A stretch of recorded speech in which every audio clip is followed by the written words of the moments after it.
Dear student, ધોરણ 6 સંસ્કૃત વિષયની ફેબ્રુઆરી 2026ની ત્રિમાસિક કસોટીનું પેપર સોલ્યુશન આવી ગયું છે। તો આજના વિડીયોમાં આપણે સંપૂર્ણ પેપર સોલ્યુશન જોઈશું, માટે વિડીયો પૂરો જોજો, વિડીયોને લાઇક કરજો, તમારા બધા મિત્રો સાથે શેર કરજો। તો ચાલો શરૂ કરીએ આજનો વિડીયો। દોસ્તો, ધોરણ 6 સંસ્કૃત વિષયની ફેબ્રુઆરી 2026ની ત્રિમાસિક કસોટીનું પેપર સોલ્યુશન પીડીએફ ફોર્મેટમાં ડાઉનલોડ કરવા માટેની લિંક આ વિડીયોના ડિસ્ક્રિપ્શનમાં આપેલી છે।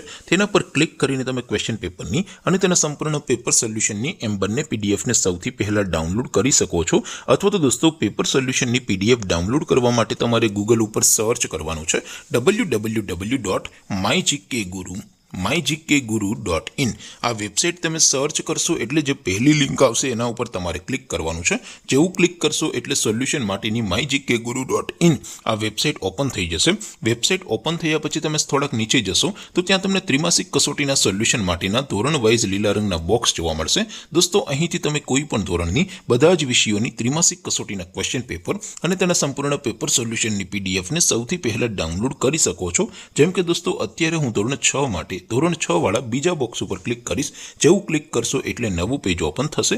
નવું પેજ ઓપન થાય એમાં તમે સ્ક્રોલ કરીને થોડાક નીચે જશો તો ત્યાં તમને ધોરણ 6 પેપર સોલ્યુશન 2026નું એક બોક્સ જોવા મળશે, જેમાં દોસ્તો સાવ નીચે લખેલું છે ધોરણ 6 સંસ્કૃત પેપર। તેની સામે ડાઉનલોડ બટન છે, તો એ ડાઉનલોડ ઉપર ક્લિક કરશો તો ધોરણ 6 સંસ્કૃત વિષયની ત્રિમાસિક કસોટીનું ક્વેશ્ચન પેપર પીડીએફ ફોર્મેટમાં ડાઉનલોડ થઈ જશે।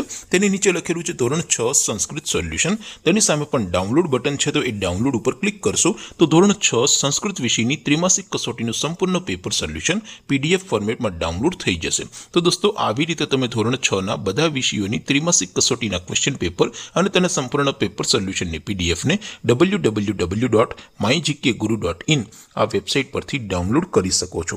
તેમ છતાં કોઈ ક્વેરી હોય, કોઈ પ્રશ્ન ન સમજાતો હોય તો નીચે કોમેન્ટ કરીને પૂછી શકો છો। અધરવાઇઝ આપણે નવા વિડીયોમાં મળીશું, ત્યાં સુધી રજા આપો। આવજો દોસ્તો, જય હિન્દ, વંદે માતરમ।